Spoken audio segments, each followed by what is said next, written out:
মেরাজের কিছু আলোচনা আমি করব ইনশাআল্লাহ।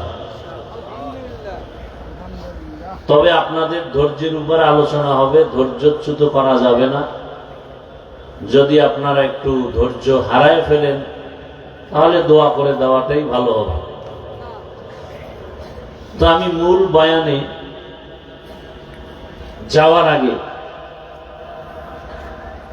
এই জামিয়ার জন্য একটু অনুরোধ জানাবো, আপনাদের কাছে ব্যাগ নিয়ে যাবে বা রুমাল নিয়ে যাবে।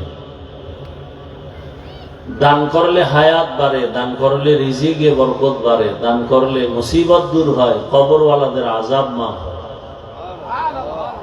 মাদ্রাসা মসজিদ গুলো দানেই চলে, আর এই দানের কারণে আল্লাহ পাক এদিকে দিনের খেদমত জারি রাখেন, আবার যারা করে তাদেরকেও আল্লাহ পাক দুনিয়া আখিরাতে নাজাতের ব্যবস্থাও করে দেন। অতএব আপনারা এখনই বয়ানে ঢোকার আগেই, ঢুকলে যেন কোনো বিঘ্নতা না আসে, এখনই বিসমিল্লাহ বলে পকেটে হাত দিয়ে কি আল্লাহর মহব্বতে দেওয়া যাবে? সাধ্য মতো দিবেন, কোনো জোর নাই। তবে আপনাদের দোয়া আমাদের আসল। দায়িত্বশীলরা দ্রুত নেমে গেলে ভালো হয়, স্বেচ্ছাসেবকরা নেমে যান। যারা দিবেন বিসমিল্লাহ বলে পকেটে হাত দিয়ে যা পারি আমরা দেই, 1000, 500, 100 যা পারি। আল্লাহ সবার দান কবুল করেন। দানের বরকতে হায়াতে ইজ্জতে রিজিকে আল্লাহ বরকত বাড়ায় দেন। কেউ আমরা খালি ফিরাবো না। কই স্বেচ্ছাসেবকরা কই? দ্রুত দ্রুত মাঠে মাঠে, হ্যাঁ নামেন, হাতে হাতে নিয়ে নেন দ্রুত।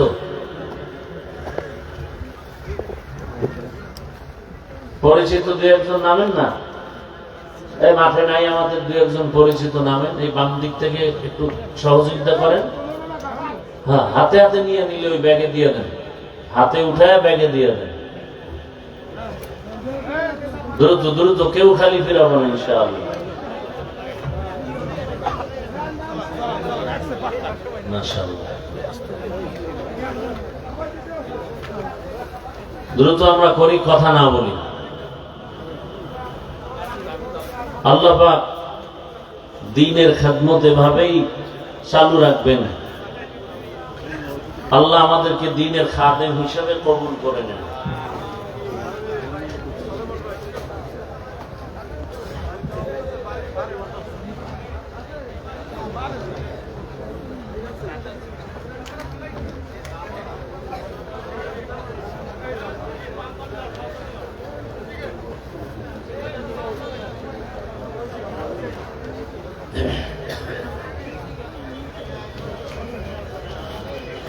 আপনারা আওয়াজ বন্ধ করেন, যারা কালেকশন করতেছেন দ্রুত করেন, খুব দ্রুত শেষ করেন এবং নির্ধারিত স্থানে কালেকশনের ব্যাগগুলো পৌঁছায় দিবেন।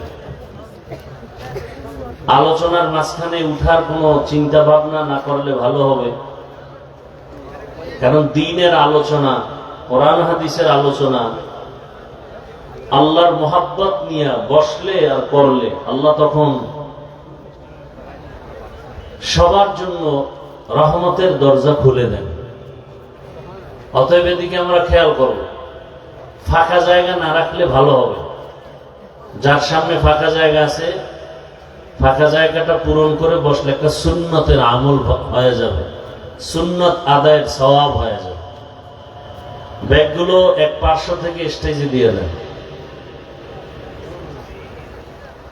দ্রুত করতে হবে।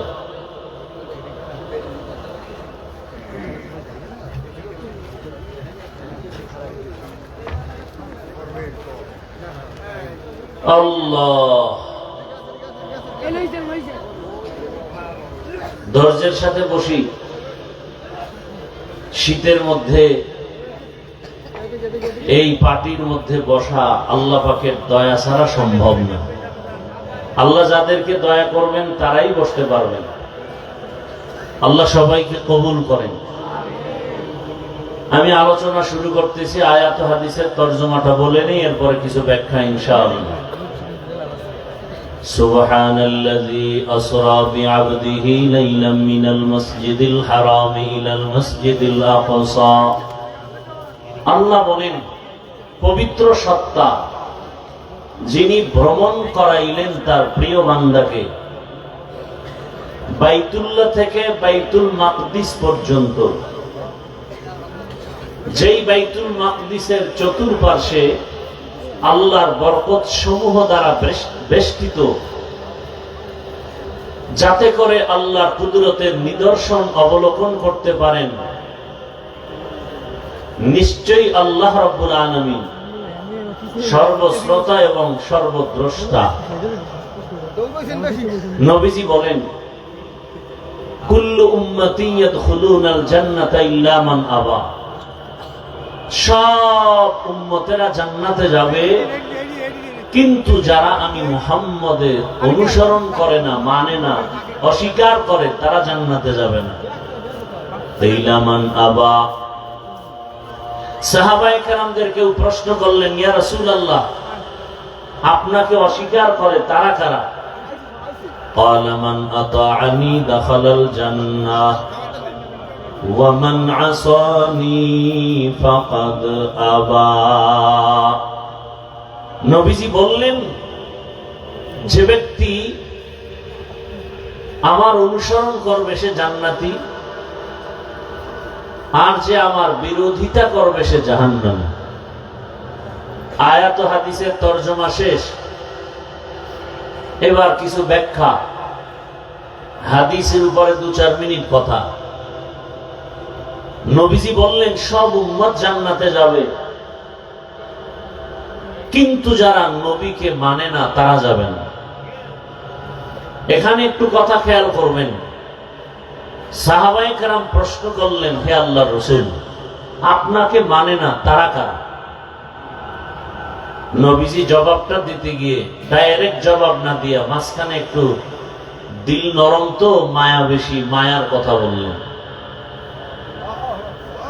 মান আতাআনি দাখালাল জান্নাহ ওয়া মান আসানি ফাকাদ আবা। যে আমার অনুসরণ করবে সে জান্নাতে যাবে। এই কথাটার বিপরীত কথা কি দাঁড়ায়? যে আমার অনুসরণ করবে না সে জান্নাতে যাবে না। কথা বুঝেননি? নবীজি বললেন, সব উম্মত জান্নাতে যাবে, কিন্তু যারা আমাকে মানে না তারা যাবে না। সাহাবায়ে কেরাম প্রশ্ন করলেন, ইয়া রাসূলুল্লাহ, কে আপনাকে মানে না এটা আমরা জানতে চাই। নবীজির কথাটা শেষে বলছেন, মাঝখানে বললেন, মান আতাআনি দাখালাল জান্নাহ ওয়া মান আসানি ফাকাদ আবা। যে আমার অনুসরণ করবে সে জান্নাতে যাবে। এই কথা পৃষ্ঠে দাঁড়ায়, যে অনুসরণ করবে না সে কোথায় যাবে? কিন্তু নবী এ কথা বলেন নাই। নবী কি বলছেন? যে আমার অনুসরণ করবে না সে জাহান্নামে যাবে বলেন নাই, বলছেন যে আমার বিরোধিতা করবে সে জাহান্নামে যাবে। এই এতটুকু কথার মধ্যে অনেক ব্যবধান। নবীর অনুসরণ করবেন না সে জাহান্নামে যাবে নবী বলেন নাই, বরং যে বিরোধিতা করে সে জাহান্নামে যাবে। কি বুঝলাম? মনে করেন একটা লোক দাড়ি রাখে না, নামাজ পড়ে না, জিজ্ঞাসা করলাম, এই যুবক, তুমি দাড়ি রাখো না কেন, নামাজ পড়ো না কেন? বলে, চেষ্টা করি, পারি না, দোয়া করেন। কি বুঝলেন? সে দাড়ি না রাখার পরেও সুন্নতের প্রতি, রসুলের অনুসরণের আগ্রহ আছে না নাই? তাহলে সে দাড়ি না রাখার পরেও সে মুমিন। হ্যাঁ? আচ্ছা, আরেকজনকে জিজ্ঞাসা করলাম, এই যুবক, বাম দিক থেকে, তুমি দাড়ি রাখো না কেন, নামাজ পড়ো না কেন? আমার কথাটা শেষ না হতে বলে, দাড়ি না রাখলে অসুবিধা কি? এরকম আছে না নাই? রোজা না রাখলে অসুবিধা কি? নামাজ না পড়লে অসুবিধা কি? দেখেন তো, ডান পার্শ্বের লোকটাও কি দাড়ি নাই, বাম পার্শ্বের লোকটাও। এদিকে খেয়াল করেন, ডান পাশের লোকটা দাড়ি না রাখার পরেও সে কি বেঈমান না মুমিন? কেমনে বুঝলেন সে দাড়ি না রেখে মুমিন? মনে কি আছে? আন্তরিকতা, আগ্রহ আছে। বাম পাশের লোকটাও কিন্তু দাড়ি নেই, কিন্তু সে মুমিন না বেঈমান? বেঈমান। কেন? তার মধ্যে আন্তরিকতা বা আগ্রহ নেই। তাই ভাই আপনি টুপি পরেন না কেন? টুপির মধ্যে কি ইসলাম? তাহলে টুপি বাপ। ভাই আপনি দাড়ি রাখেন না কেন? দাড়ির মধ্যে কি ইসলাম? তাহলে দাড়ি বাপ। ভাই আপনি পর্দা করেন না কেন? পর্দার মধ্যে কি ইসলাম? পর্দা বাপ। ভাই মদিনার পোশাক পরেন না কেন? পোশাকের মধ্যে কি ইসলাম? তাহলে পোশাকও বাপ। তাহলে দাড়ি নাই, টুপি নাই, পোশাক নাই, পর্দা নাই, তো ইসলাম কই? ইসলাম হাওয়ায়, ইসলাম হাওয়ায়। এজন্য যেই লোকটা দাড়ি রাখে নাই, অন্তরে আগ্রহ আছে, দোয়া চাই দাড়ি রাখবো, সে মুমিন। বাম পার্শ্বের ব্যক্তি বলে দাড়ি নাই, আগ্রহ না দেখায় বলে না রাখলে অসুবিধা কি? এই লোকটা দাড়ি রাখলেও বেঈমান। একজনে দাড়ি রাখে না, আর একজন দাড়ি পছন্দ করে না। যে দাড়ি রাখে না সে মুমিন, যে পছন্দ করে না সে বেঈমান। যে নামাজ পড়ে না মুমিন, যে নামাজ পছন্দ করে না সে বেঈমান। কি বুঝেননি কিছু? যে পর্দা করে না সে মুমিন, আগ্রহ আছে করবে। আর যে পর্দার বিধান পছন্দ করে না সে বেঈমান। যে ইসলাম মানে না কিন্তু আগ্রহ আছে সে মুমিন। যে বলে আমার ইসলাম লাগে না, শরীয়ত লাগে না, সে বেঈমান।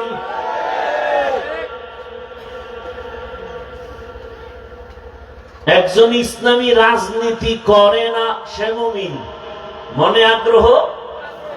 আর একজন ইসলামের রাজনীতি পছন্দ করে না, সে বেঈমান। বড় কঠিন কথা। এজন্য নবী বলেছেন,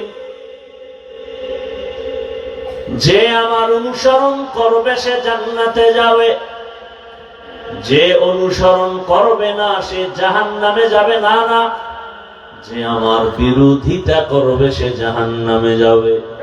তো কো যাও সুন্নতে আহমদ কো যা, তো কো যাও সুন্নতে আহমদ কো যা, বা মুহাম্মদ কে বুয়াদ নিসবত তোরা মান আহাব্বা সুন্নতি কওলে রসূল মজদায়ে কানা মাই হাম কুন কবুল।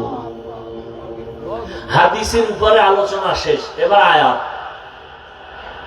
কোরআনে হাকিমের মধ্যে 114 সূরার এক সূরার নাম সূরায়ে বনী ইসরাঈল।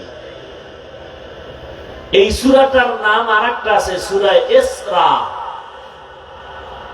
এই সূরার আরেক নাম সূরাতুস সুবহান, কারণ সুবহান শব্দ দিয়ে সূরাটা শুরু। শুরুতেই মেরাজের ঘটনা সম্বলিত আয়াত আল্লাহ নিয়ে আসেন। প্রচালিত বা প্রসিদ্ধ নাম হলো বনী ইসরাঈল। বনী মানি সন্তান, ইসরা মানি বান্দা, ইল মানি আল্লাহ। আল্লাহর বান্দার সন্তান, অর্থাৎ ইয়াকুব আলাইহিস সালাম, তার আরেক নাম ছিল ইসরাঈল। পরবর্তী সবাইকে বনী ইসরাঈল বলা হয়, এরা সব ইয়াকুবের সন্তান। এটা তাদের বংশীয় পরিচয়।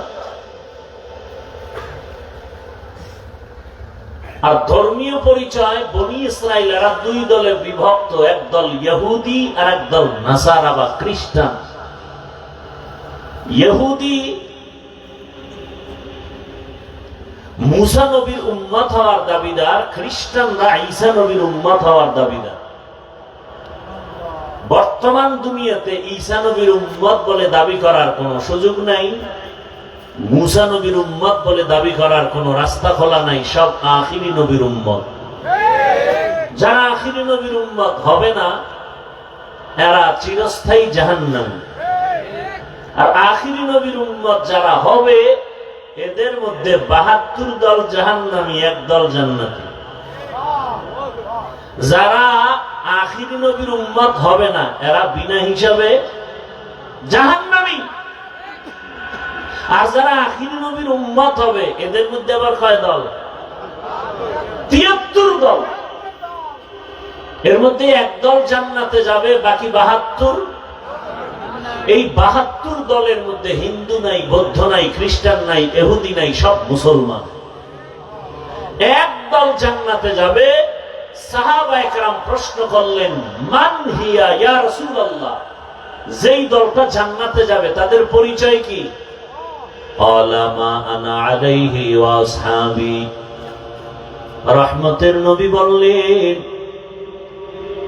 আমার আদর্শ যারা মেনে চলবেন, আর আমার ছাত্র সাহাবাদের আদর্শ যারা মেনে চলবেন, তারা জান্নাতি। অতএব বর্তমান দুনিয়াতে যে বলে আমরা নবী মানি, সাহাবা মানি না, তাদেরকে বাছাই করে নেও। এরা মুমিন মুসলমান হলেও ৭২ দল জাহান্নামীদের অন্তর্ভুক্ত। তোকু যাও সুন্নতে আহমদ কো জাপা মুহাম্মদ কে বুয়াদ নিসবত রা মান আহাব্বা সুন্নতি কওলে রাসূল মজদায়ে কানা মাই হাম কুন কবুল। ঘুমে ধরছে আপনাদের? বাসায় গিয়ে তো মোবাইল চালাবেন, ঘুমাবেন না, গুনাহ করবেন। কেউ দেখে না, কে দেখেন? আল্লাহরে ফাঁকি দেওয়া যাবে? মানুষ কয় হাফিজুর রহমান খুব ভালো মানুষ। আল্লাহ কয় আমি তো জানি তুই ভালো না খারাপ। আমি জানি তুই রাতের বেলা মোবাইল চালাও, তোর হাত না পাক, তোর চোখ না পাক, তোর জিহ্বা না পাক, তোর অন্তর না পাক। এত সোজা না জান্নাত পাওয়া। জান্নাত পাওয়া যদি সোজা হইতো, জান্নাতের টিকিট হাতের মধ্যে পেয়ে আবু বকর সারাটা জীবন কেন কান্না করলেন? রহমতের নবী আমার এশার নামাজের সাথে সাথে ঘুমায় যান, কারো সাথে কোনো কথা নাই। রহমতের নবী মসজিদে নববীর পাশেই তো হুজুরা, আম্মা জান আয়েশা রাদিয়াল্লাহু আনহার হুজুরা। এশার নামাজে নবী ঘুমিয়ে পড়েছেন। আম্মা জান আয়েশা রাদিয়াল্লাহু আনহার হুজরার ভেতরে। নবী বলেন, আমি যখন ঘুমায় যাই, আমার চোখ যদিও বন্ধ হয়, আমার কলব কখনো ঘুমায় না। আমার কলব অল টাইম জিন্দা। আমার ঘুম যখন চেপে আসলো, হঠাৎ ঘুমের মাঝে কান্নার আওয়াজ। আমার চোখ, ঘুম ভেঙে চোখ খুলে গেল। আমি সজাগ হইয়া হুজরা থেকে বের হয়ে আমি নজর করে দেখলাম মসজিদের মধ্যে কান্নার আওয়াজ। এই গভীর রাতে কে কাঁদেন? ভাবছিলাম কোন সাধারণ কোন বান্দা। তাকায় দেখি আমার কলিজার সাহাবী, জান্নাতের ১ নাম্বার সাহাবী আবু বকর নামাজে দাঁড়ায় দাঁড়ায় কান্না করে। আবু বকরের এই পরিমাণ কান্নার আওয়াজ যেই কান্নার আওয়াজে আমি রহমতের নবীর ঘুম ভেঙে গেল। আমি অপেক্ষায় দাঁড়ায় আছি, আবু বকর নামাজে হাউমাউ করে কাঁদতেছে। নামাজ শেষ করার পরে আবু বকর তাকায় দেখে রহমতের নবী দাঁড়ায় আছেন। আবু বকর বেকারার হয়ে রহমতের নবীর সামনে বিনয়ের সাথে বললেন, ইয়া রাসূলুল্লাহ, আমাকে মাফ করে দেন, বেয়াদবি করে ফেলেছি। আমার কান্নার আওয়াজ বুঝি আপনার ঘুম ভেঙে গেছে, আমাকে আপনি মাফ করে দেন।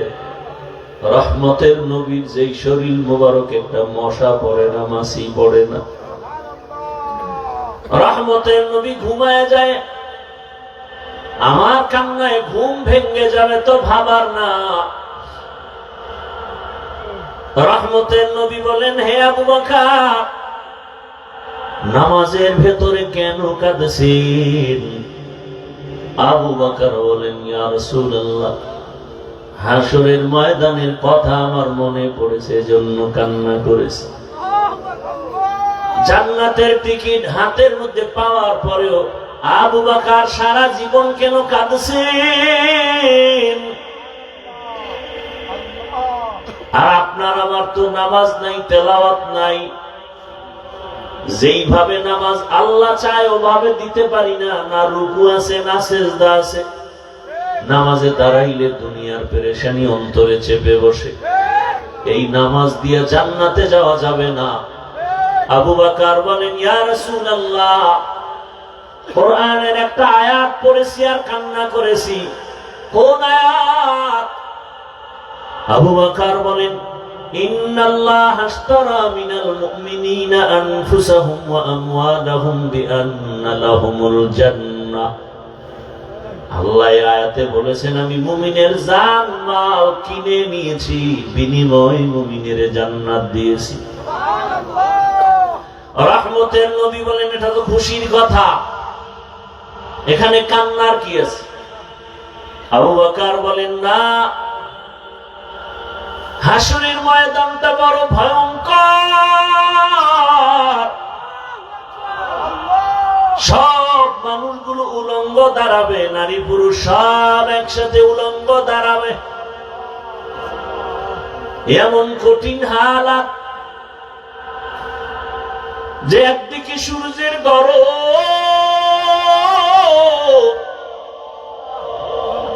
আবার জাহান্নামের চিৎকারের আওয়াজ।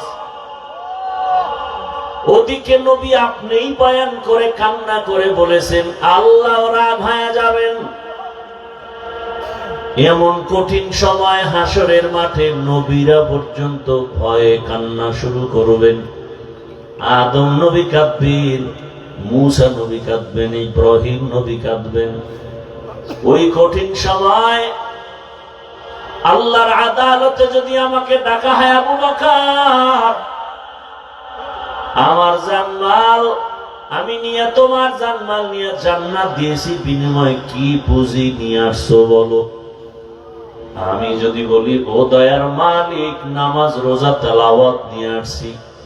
আল্লাহ যদি বলেন, যেইভাবে নামাজ চাইছি ওভাবে নামাজ পড়তে পারো নাই, যেভাবে জিকির চাইছি ওইভাবে মজা করে জিকির করতে পারো নাই, যেভাবে তেলাওয়াত চাইছি হক আদায় করে তেলাওয়াত করো নাই, আজ তোমার জানমাল নিয়ে তুমি জাহান্নামে যাও, আমার জান্নাত আমারে ফিরাইয়া দাও। ও রহমতের নবী, ওদিন আমার কি উপায় হবে? হক আদায় করে নামাজও পড়তে পারলাম না, তেলাওয়াত করতে পারলাম না। আবু বকরের যদি এমন হালাত হয়, আপনার আমার কি উপায় হবে চিন্তা করা উচিত। আপনার আমার কি উপায় হবে চিন্তা করা উচিত। আল্লাহ হেদায়েত দান করুন। জীবন ভরই তো ঘুমায় কাটাইলেন, একটা রাত আল্লাহর জন্য দিছেন। আল্লাহ চাইলে পারবেন দিতে? দেখাতে পারবেন যে আল্লাহ তোমার জন্য একটা রাত ঘুমাই নেই? অন্তত এরকম কোরআনের বাগান আল্লাহওয়ালাদের মজলিসে যদি বসতে পারেন, নিয়তটাকে খালেস করে বসবেন, চোখের পানি নিয়ে বিদায় হবেন, আল্লাহ তাআলা এরকম এক প্যান্ডেল মজলিস আরশে আজিমে ফেরেশতা দ্বারা মিলায় রাখছেন। ওখানে আমাদের গুণগান হচ্ছে আরশে আজিমে। আল্লাহ ফেরেশতাদেরকে বলতেছেন, এমদাদিয়ার ময়দানে যে মানুষ এত ঠান্ডা শীতের মধ্যে বসে আছে, টাকা চায় না, বাড়ি চায় না, গাড়ি চায় না, ফেরেশতারা আমি জানি ওরা কি চায়। ফেরেশতারা বলে আল্লাহ আপনাকে চায়, জান্নাত চায়, জাহান্নাম থেকে তারা মুক্তি চায়। আল্লাহ বলেন ফেরেশতারা সাক্ষী থাক, ওই ময়দানের সব মানুষের গুনাহগুলো আমি মাফ করে দিলাম।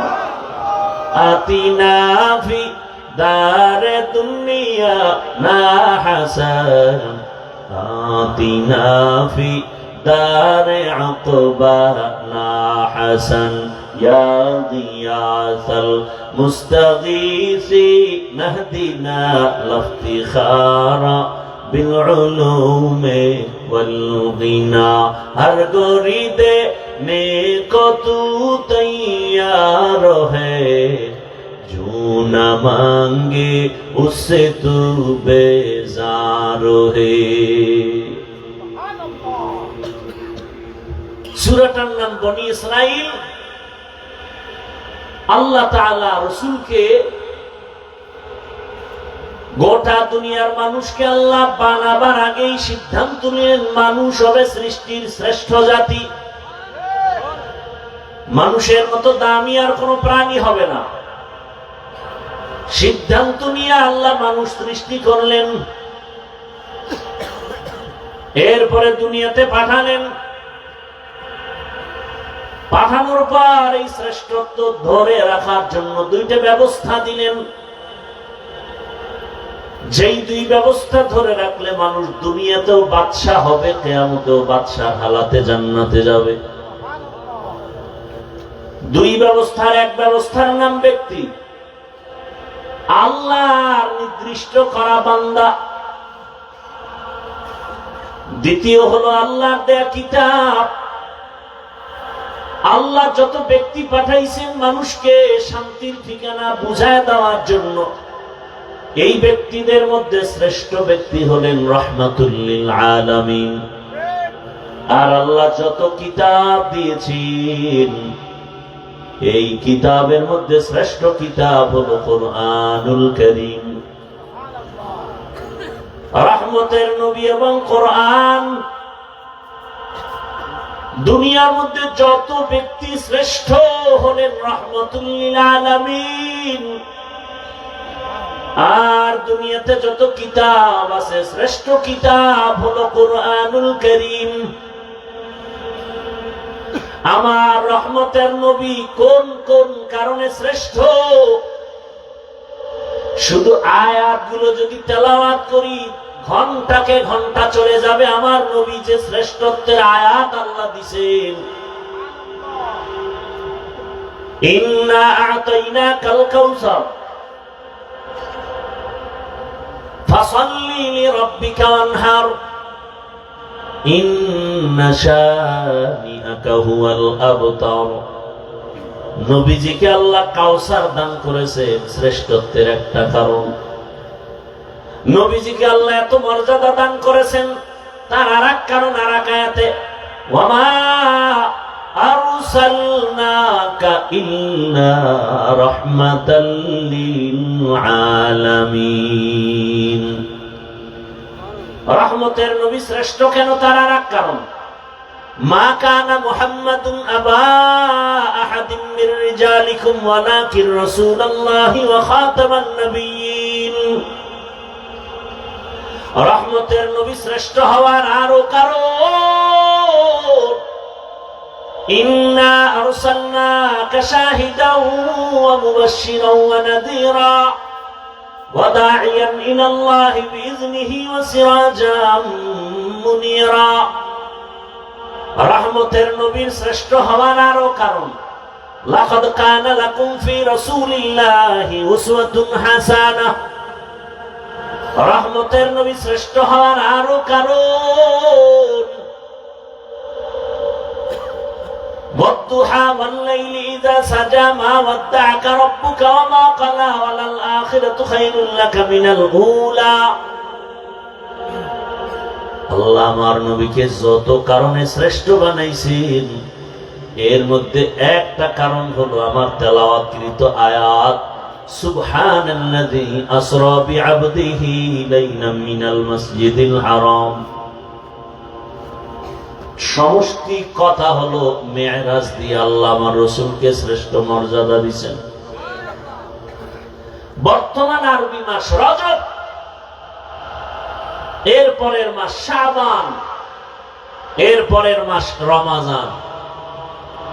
ধৈর্য ধরলে আমি ধারাবাহিক আলোচনা করবো, আর উঠা বসা করলে লাইন কাইটে দিয়ে দোয়া করে দেব। ধারাবাহিক আলোচনা করলে একটু সময়ের দরকার। আরবি মাস এগুলো মুমিন হিসাবে মনে রাখা ওয়াজিবে কিফায়া। আমরা আরবি মাসের নাম মনে রাখবো দূরের কথা, বাংলা মাসের নামই মনে রাখি না। যেই বাংলার জন্য জীবন দিল কত যুবক, বরং সেই দিনটাকেও স্মরণ করে ইংরেজিতে 21শে ফেব্রুয়ারি। আমরা কি তোমায় ভুলতে পারি? 21শে ফেব্রুয়ারি এই ইংলিশ নামটা উচ্চারিত হওয়ার জন্য ওরা জীবন দেয়নি, বাংলা ভাষা ঠিক রাখার জন্য দিয়েছে। যাই হোক, আরবি মাসের নাম মনে রাখা উচিত, তবে আমাদের মাঝে একেবারে যে মনে রাখে না তা না। কিছু কিছু মাসের নাম আমাদের বাংলাদেশি জাতিরা মনে রাখে, যেই মাসে খাওন পাওয়া যায়, খাওন আছে। যেমন শবে বরাত কোন মাসে আসবে এটা গণনা করে হিসাব করে বের করেছে, ওদিন তবারক। মিলাদুন নবীর মাস, খাওন আছে। রজব মাস বড় দামি এবং খুবই সম্মানিত এক মাস। সূরা তাহা আল্লাহ ওখানে উল্লেখ করেন, আল্লাহ নিজে সিদ্ধান্ত করেছেন বছরে মাস হবে 12টা। ইন্না ইদ্দাতাশ শুহুরি ইনদাল্লাহি 12 শাহরান ফি কিতাবিল্লাহ ইয়াওমা খালাকাস সামাওয়াতি ওয়াল আরদ মিনহা আরবাআতুন হুরুম যালিকাদ দীনুল কাইয়্যিম। আল্লাহ বলেন গণনার আকারে মাস হবে 12টা। কিয়ামত পর্যন্ত কয় মাসে এক বছর? কোন বছর 13 মাসে হবে না, 11 মাসে হবে না। কয় মাস? 12 মাস। আরবি 12 মাসের প্রথম মাস হলো মুহররম। কোন মাস? আল্লাহ বলেন এই 12 মাসের মধ্যে আমি আল্লাহ 4 মাস রাখলাম সর্বোৎকৃষ্ট সম্মানিত। এই 4 মাস হলো 12 মাসের মধ্যে বড় দামি। অন্য মাসের তুলনায় মাসটাও দামি, অন্য মাসও দামি, তবে একটু এটার আলাদা মর্যাদা। আল্লাহ কয় যে 4 মাস দামি। এই সিদ্ধান্তটা কবে করেছি? ইয়াউমা খালাকাস সামাওয়াতি ওয়াল আরদ, আসমান জমিন যেদিন সৃষ্টি করেছি ওদিন সিদ্ধান্ত নিছি বছরে মাস হবে 12টা, এবং এর মধ্যে 4 মাস হবে দামি। 3 মাস লাগাতার লাগানো। মুহররম হইল বছরের প্রথম মাস আরবি, এর পরের মাস এর আগের মাস না। হজের মাস, হজের আগের মাস, হজের পরের মাস। আর এই রজব মাসটা একটু আলাদা। জিলকাদা, যুলহিজ্জা, মুহররম। হজের মাস হলো জিলহজ, এর পরের মাস থেকেই বছর শুরু আরবি। আর ওই হজের মাসের আগের মাস, আর এই রজব শাবানের আগে। এই 4 মাস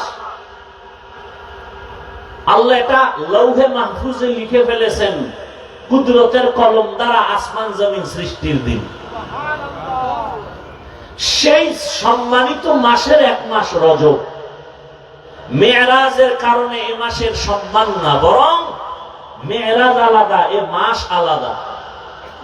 আমরা তো রজবে মেরাজের ঘটনা বয়ান করি, মসজিদে মসজিদে বয়ান হয়েছে 2-3 দিন আগে, জুমায় বয়ান হয়েছে। মূলত উলামায়ে কেরাম ঐতিহাসিকগণ বিশ্লেষণ করে বলেছেন রসুলের মেরাজ হয়েছে এটা সত্য, তবে রজবে হয়েছে এর কোনো গ্যারান্টি নেই। কেউ বলেন রসুলের মেরাজ হয়েছে রমাজানে, কেউ বলেন রসুলের মেরাজ হয়েছে মুহররম মাসে, কেউ বলেন জিলকদাহ হজের আগের মাসে। মোটমাট কথা হলো মেরাজ হয়েছে এটা সত্য। এখন প্রশ্ন হলো মেরাজটা কি স্বপ্ন যোগে হলো না সশরীরে হলো?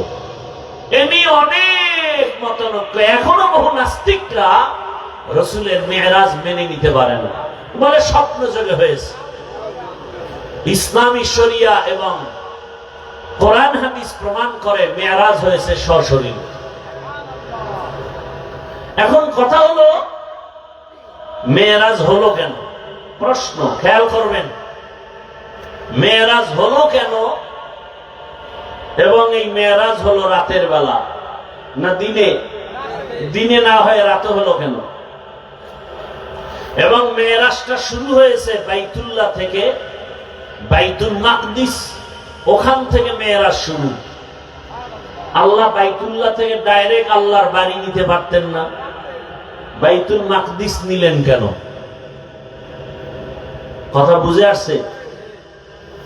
এরপরে আসেন আয়াতের বিশ্লেষণ। আয়াতে ঢোকার আগে এই কথাগুলো খেয়াল করি। পৃথিবীতে আল্লাহ যত নবী রাসূল পাঠিয়েছেন সকলের মেরাজ হয়েছে। মুসা নবীর মেরাজ জমিনে, ঈসা নবীর মেরাজ হয়েছে জমিনে, ইব্রাহিম নবীর মেরাজ জমিনে, সব নবীর মেরাজ জমিনে। আর একমাত্র রহমতের নবীর মেরাজ হলো আরশে আজিমে। ব্যবধান আছে না নাই? সব নবীদের মেরাজ জমিনে, রহমতের নবীর মেরাজ কেন আরশে আজিমে হলো? প্রশ্ন আছে না নাই? ভালো করে খেয়াল করেন। কারণ হলো সব নবীদের সীমানা জমিনের মাঝে, আর আমার নবীর নবুয়তের সীমানা শুধু জমিন না, আরশে আজিম পর্যন্ত। মেম্বার সাহেব চেয়ারম্যানের ইউনিয়নের খবর নেওয়ার দায়িত্ব তার না, তার দায়িত্ব ওয়ার্ডের মানুষের খবর নিবে আর ঘুরবে। চেয়ারম্যান সাহেব ইউনিয়নে ঘুরবেন আর খবর নিবেন, এমপির আসনে যাবেন না।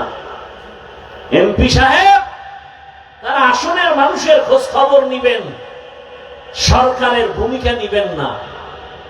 কথা ঠিক না? মুসা নবীর যতটুকু সীমানা, অতটুকুর জন্যই তিনি খোঁজ খবর নিবেন তার নবুয়তের সীমানা।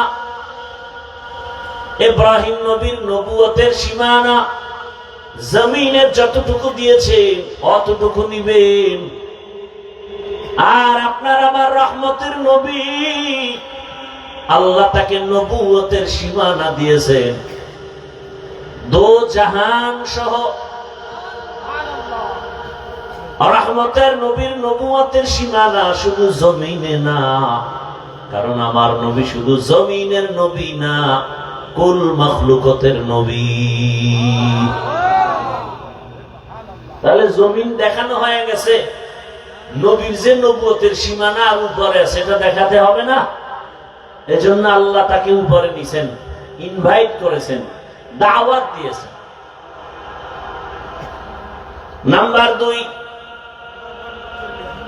সব নবীদের মেরাজ হলো ইমতিহান,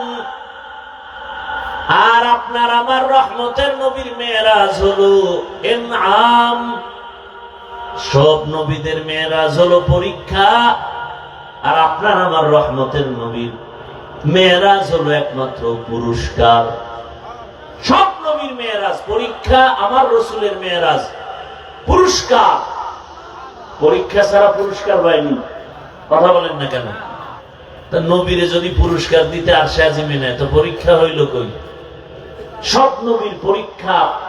মেরাজ মানে পরীক্ষা। এবং মেরাজের স্থান আদম আলাইহিস সালামের মেরাজ আরাফাতের ময়দানে, মুসা নবীর মেরাজ তুর পাহাড়ের চূড়ায়, ইব্রাহিম তার মেরাজ হলো আগুনের ভেতরে। আরে মেরাজ মানে উপরে উঠা। মেরাজ মানে কি? খেয়াল করেন, খেয়াল করেন। বয়ান ইচ্ছা করে করা যায় না, চুম্বুকে চুম্বুক টানলে না কাজ হয়। কথা ঠিক না? আল্লাহ কথা বের করে দেন, মুখস্থ করে বলা যায় না। আপনাদের দিলের আকর্ষণ, মহাব্বত কথা বের করবে। এলেমের মাস্তানি চলে না তো এ জায়গায়। বহু আলেম মাইকের সামনে বসলে কথা বলা যায় না, পারে না। বড় আলেম, আল্লাহ যাকে পছন্দ করেন আল্লাহ তাকে দিয়ে সে কাজ নেবেন। সে মাইকের সামনে কথা না বললে কি হবে? গোটা দুনিয়াতে বক্তা তৈরি করার ফ্যাক্টরিতে তারা বসে আছেন। আমাদের এলেম শিখাইছেন না? এই যে আমার ওস্তাদ বয়ান করলেন মাগরিবের এশার আগে, এজন্য খেয়াল করেন। অনেকের কাছে ভালো লাগে না, না? হ্যাঁ, এই বয়ান এক জায়গায় করছিল প্রায় 2.5 ঘন্টার বেশি। ভালো করে খেয়াল করেন। ইব্রাহিম নবীর মেরাজ আগুনের ভেতরে। কেমনে হয়েছে? কাহিনীতে ঢুকলে আর সম্ভব? এর রাত শেষ হয়ে যাবে। আগুনের মধ্যে কেমনে মেরাজ হয়েছে? ও মেরাজ মানে কি? উপরে উঠা। এই উপরে উঠা একটা হলো জাহেরি আর একটা হলো বাতিনি। একটা কি আর একটা কি? বাতিনি। মেরাজের মূল থিম, মূল টার্গেট রবের সাথে তাআল্লুক আর মাআল্লা তৈরি করা। খুব খেয়াল করি ভাইরা আমার। বয়ান করতে দিতে হবে, নাইলে তো পারবো না আগাইতে। খেয়াল করেন, মেরাজ উরুজ, ঊর্ধ্বে গমন, উপরের দিকে উঠা। মুফাসসিরিনে কেরাম লিখেছেন এই উপরে উঠা এটা দুই ভাবে। একটা হলো একজনে সিঁড়ি বেয়ে হেঁটে হেঁটে দোতলায় উঠছে, এটাও কি উপরে উঠা। আর এই উঠা হলো মর্যাদার লাইনে উপরে উঠা। মর্যাদার লাইনে উপরে উঠা। মর্যাদা দিবেন আমার আল্লাহ, এটা একটা উপরে উঠা মর্যাদার লাইনে। এটা জাহিরি আর একটা বাতিনি। রহমতের নবী আমার দোনো লাইনেই আগায় যাইতেছেন। একটা উপরে উঠা মর্যাদা, বেয়াদবি ক্ষমা চাই, বুঝাবার জন্য বলছি। আমি স্টেজে বসা, আপনারা কোথায় বসা? নিচে বসা। আমি যে উপরে উঠলাম এটা কি এমনেই না কোনো সম্মানের কারণে? বলেন, এটা সম্মান না অসম্মান? এটা জাহিরি না বাতিনি? জাহিরি। সম্মানের সাথে উপরে উঠা, তুলনামূলক, এটা জাহিরি। আর একটা হলো বাতিনি। একই জায়গায় বসছেন আবু বকর, ওমর, ওসমান, আলী, রহমতের নবীও। দস্তরখানে খানা চলছে, একই সাথে বসা, উপরে নিচে নাই। মর্যাদা কার বেশি? কঠিন কঠিন। এটা তো বাতিনি মর্যাদা। রাসূল দোনোটা পেয়েছেন। আর মুসা নবীর মর্যাদা জাহিরি ভাবে মেরাজ হয় না, নামাজে কি হয়? মুমিনের মেরাজ নামাজ। বড় কঠিন হালাত। আল্লাহ বান্দার সাথে মেরাজে কথা বলবেন। রহমতের নবীর সাথে তো কথা হয়, কিন্তু আল্লাহ চাইতেছেন মহব্বত যখন বাড়তে থাকে বাড়তে থাকে বাড়তে থাকে, তখন মহব্বতের আশিক আর মাশুক চায় কাছাকাছি হয়ে কথা বলবেন, কাছাকাছি হয়ে কথা বলবেন। দূরে দূরে কয়দিন।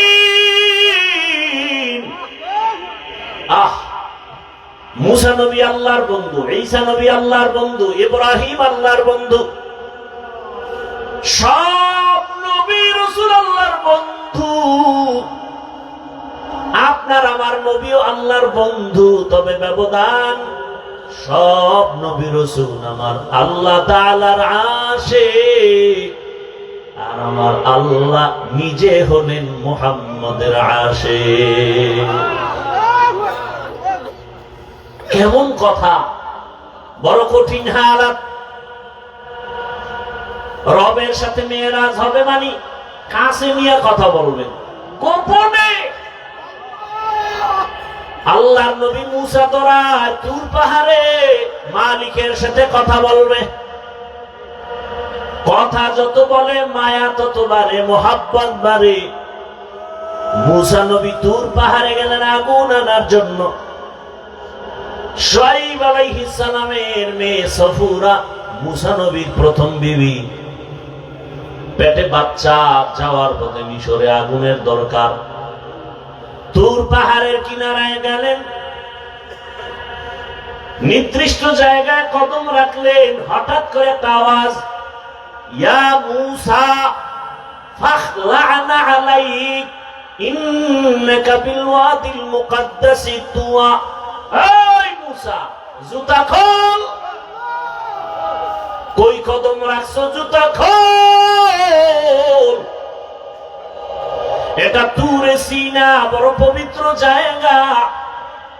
মুসা নবী বলেন, মানুষে যদি আওয়াজ দিত, হয়তো ডান না হয় বাম না হয় সামন না হয় পিছন, কিন্তু আমার যে জুতা খোলার আওয়াজ দিল, চতুর্মুখে একটা আওয়াজ পাইলাম। আমি জিজ্ঞাসা করলাম, কে আপনি? আবার গাইবি আওয়াজ, আনা রব্বুক, আমি তোমার রব। মুসা নবী কয়, আমি যত আগাই আগুন তত পেছনে যায়। এবার কথা বলতেছি, প্রশ্ন করতেছি, জবাব পাইতেছি পর্দার আড়াল থেকে কথা। যত কথা বাড়ে মোহাব্বত বাড়ে, মোহাব্বত বাড়ে, মোহাব্বত বাড়ে। এত পরিমাণ মোহাব্বত বেড়ে গেল, কই বিবি, কই সন্তান, কই ভাই, কোনো খবর নাই। এখন তো এমন ভাবে মোহাব্বতের বন্ধনে আবদ্ধ,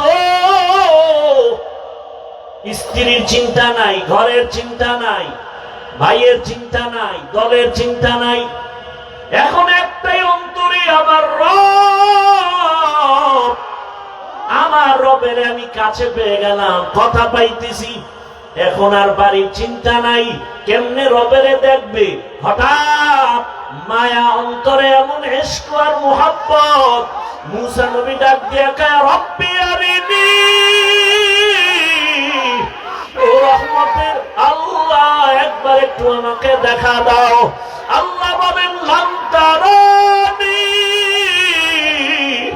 ও মুসা বারে দেখতে পারবা না। মুসা নবী বারবার বলে, রব্বি আরিনি। আল্লাহ বারবার বলেন, লাম তারানি। মুসা নবী বলেন, আসো আমাকে একটু দেখা দাও। রবের নাম নাও, রবের নাম শুনি, রবের আওয়াজ শুনি, এত মজা, এত মজা।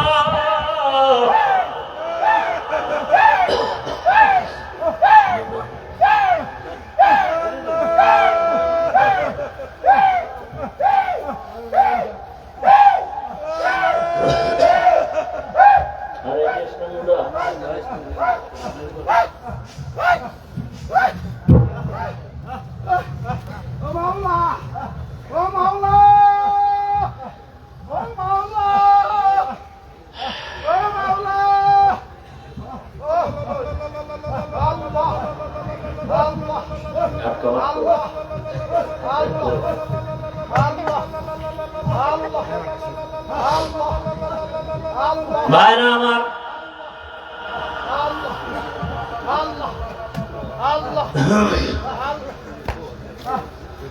আল্লাহ, আসলে ভাই বাবা মারা গেছে কারো, এরকম হয় না?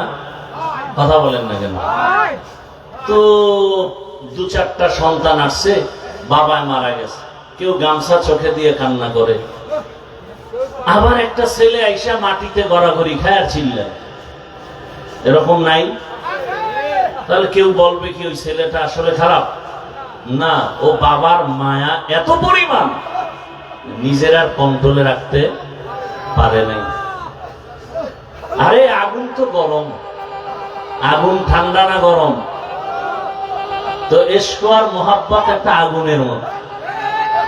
কিসের মতো? আগুনের মতো। আল্লাহ নিজে বলতেছেন, ইন্নামাল মুমিনুনাল্লাযীনা ইযা যুকিরাল্লাহু ওয়াজিলাত কুলুবুহুম ওয়া ইযা তুলিয়াত আলাইহিম আয়াতুহু যাদাতুহুম ঈমানা ওয়া আলা রাব্বিহিম ইয়াতাওয়াক্কালুন। আল্লাহ বলেন, যারা খাঁটি ঈমানওয়ালা, এদের সামনে যখন আমার নাম বলা হবে, আল্লাহর নামের জিকির হবে, নাম উচ্চারণ হবে, তখন তাদের কলবে ঝালঝালা শুরু হয়ে যাবে, কলবের ভেতরে কম্পন। আর যখন কোরআনের তেলাওয়াত হবে, তখন তাদের ঈমান এই পরিমাণ তাজা হয়ে যাবে। ঈমান যখন তাজা হয়ে যাবে, আরে একটা মানুষের চিন্তা চেতনা এমন, আমি প্রায় সময় বলি, শামসুল হক ফরিদপুরি রহমাতুল্লাহ আলাইহি বলেন, দুনিয়াতে যত মানুষ দেখো সব পাগল। কেউ টাকার পাগল, কেউ ক্ষমতার পাগল, কেউ নারীর পাগল, কেউ বাড়ির পাগল, কেউ সৌন্দর্যের পাগল। আর এ দুনিয়াতে একদল মানুষ, এরা টাকার পাগল না, গাড়ির পাগল না, বাড়ির পাগল না, সৌন্দর্যের পাগল না। এই মানুষগুলো একমাত্র আমার মাওলার পাগল। যে টাকার পাগল, সে 24টা ঘন্টাই ফিকির করে টাকা, টাকা, ডানে বামে সামনে পেছনে টাকা। যে গাড়ির পাগল, সে সব সময় ফিকির গাড়ি আর গাড়ি। যে বাড়ির পাগল, সে 24টা ঘন্টায় ফিকির আর জিকির, বাড়ি বাড়ি বাড়ি। আর যেই বান্দার অন্তরে আমার মালিকের আগুন, ওই বান্দা বাড়ি চায় না, গাড়ি চায় না, ওই বান্দার অন্তরে সবসময় আগুন জ্বলে, আমার মালিক, আমার মালিকের তো এখনো চিনতে পারি নাই। আজ আমি কথা বলি, কত সুন্দর কণ্ঠের আওয়াজ। এই সুন্দর কণ্ঠ কে দিলেন? তাকে তো একবারও চিনলাম না। আমারে বাড়ির মালিক, গাড়ির মালিক, সন্তানের মালিক কে বানাইছেন? বাড়ি চিনলাম, গাড়ি চিনলাম, সন্তান চিনলাম, সব চিনলাম, কিন্তু গাড়ি যে আমাকে মালিক বানাইলেন, তারে তো এখনো চিনলাম না। আল্লাহ তাআলা মুহাব্বত, বান্দাকেই তো আল্লাহ মুহাব্বতের দরজা খুলে ডাকেন। ইব্রাহিম নবীর মেরাজ দিলেন আগুনের মধ্যে নিয়া। আগুন জ্বলতেছে, কিন্তু ইব্রাহিম জ্বলে না। কারণ আমার মালিকের কুদরতের নজর পড়ে গেছে। ইউনুস আলাইহিস সালামের সাথে মেরাজ হয় মাছের পেটের মধ্যে নিয়া। ওই মাছের পেটে গিয়াও ইউনুস আমার আল্লাহকে ভুলেন না। ওই মাছের পেটের মধ্যে ইউনুস আমার আল্লাহকে ডাকতেছেন। আল্লাহ বলেন, যে আমাকে ভুলে না, আমিও তাকে ভুলতে পারি না। আল্লাহ তাআলা মুসা নবীর সাথে কথা বললেন তুর পাহাড়ে, মেরাজ। আদম আলাইহিস সালামের সাথে মেরাজ, আরাফার ময়দান। আর আপনার আমার নবীর সাথে মেরাজের চূড়ান্ত ঠিকানা দিলেন আরশে আজিম। সেই মেরাজ হলো রাতের বেলা না দিনে? রাতে কেন? বন্ধুর সাথে বন্ধুর মহাব্বতের আলাপটা তো রাতের অন্ধকারেই ভালো হয়। ইশকে আশালাস্তে কোচো বরফরু হরচে জুজ মাশুকে বাকি জুমলাসু। আল্লাহর জন্য নবীকে রাতের বেলা নিয়ে গেলেন, আরশে আজিমে নিয়ে কথা বলবেন। আল্লাহ তাআলা জিবরাইল আমিনকে পাঠায় বলে, যাও আমার নবীকে সাজাইয়া নিয়ে আসো আমার বাড়ি আরশে আজিমে। জান্নাত থেকে একটা বোরাক নিয়ে যাও, জান্নাত থেকে একটা বোরাক সুন্দর করে সাজাইয়া রহমতের নবীর ঘরের দরজায় নিয়ে হাজির হয়ে যাও। হোয়া হুকুম জিবরাইল को यूं शेता बुराक एक जन्नत से कर इंतखाब सजा उसको ज़ेवर से तू ताब पा फिर उसको तू काबा में लेकर के जा। আল্লাহর অর্ডার হয়ে গেল। আমার রাসূলকে এখন কাছে বসায় কথা বলবেন। বোরাক নিয়ে জিবরাইল হাজির। রাতের বেলা এমন রাত নবীও ঘুমায়। মক্কা নগরীর পাশে হাতিমে কাবা। জিবরাইল আমিন বোরাকটা বাইতুল্লাহর পাশে রাখিয়া এবার তিনি চলে গেলেন আমার রাসূলকে ঘুম থেকে সজাগ করার জন্য। নবী ঘুমন্ত অবস্থায় আছেন, রাতের গভীর। নবী কোথায় ঘুমাচ্ছেন? এই ক্ষেত্রে তিনটা মতামত পাওয়া যায়। কেউ বলে নবী হাতিমে কাবায় ঘুমাচ্ছেন, কেউ বলে নবী শিয়াবে আবু তালিবের মধ্যে ঘুমান, কেউ বলেন নবী তার চাচাতো বোন উম্মে হানির ঘরের মধ্যে ঘুমাচ্ছেন। তিনটাই সহি।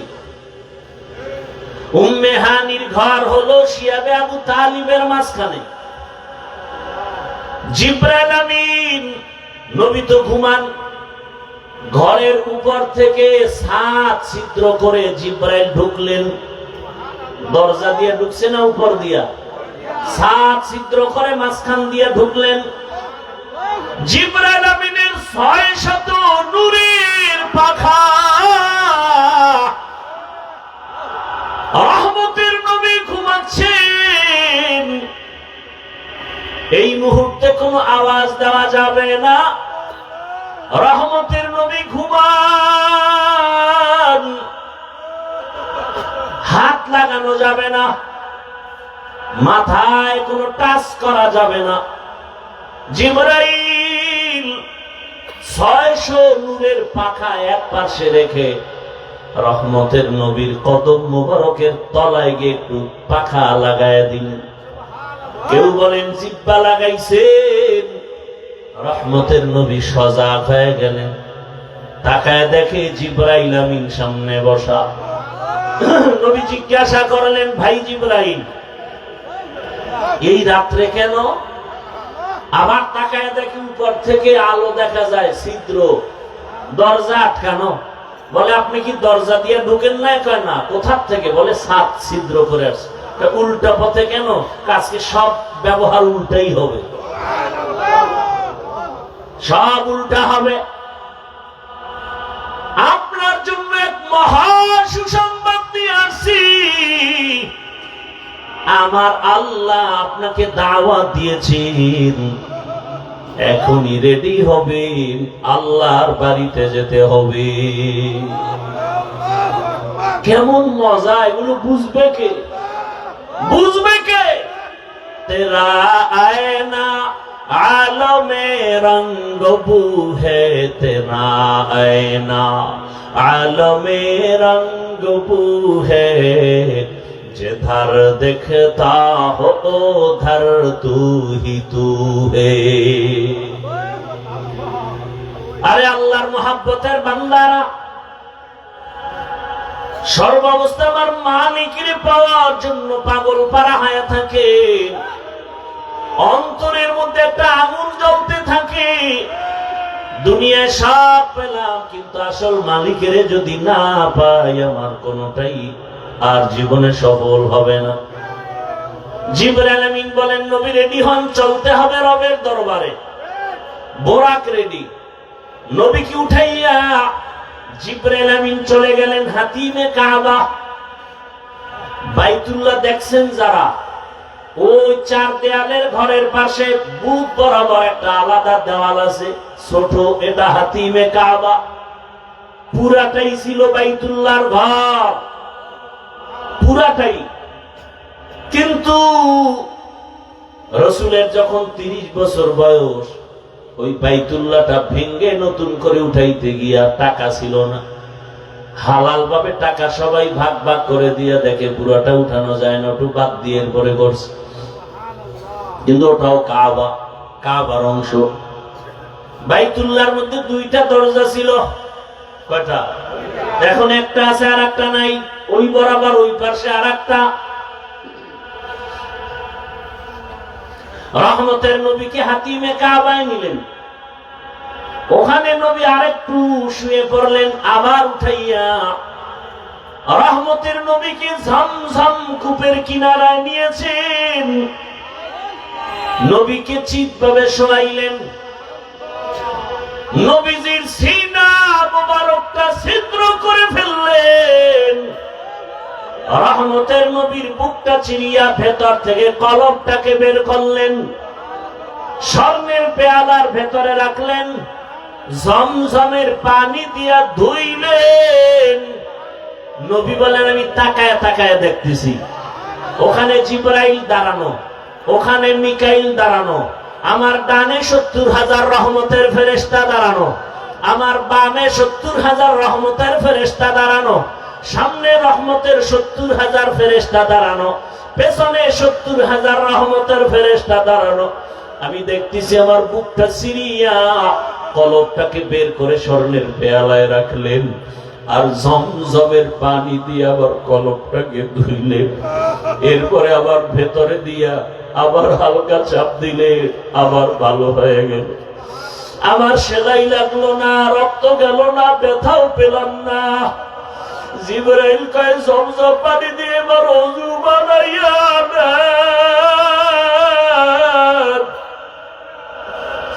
ওযু বানাইয়া রেডি হয়ে যান। মায়ার নবী জমজমের পানি দিয়ে ওযু বানাইছেন। ওরে মুফাসসিরিনে কেরাম বলেন, জমজম পানি কাউসারের থেকেও দামি।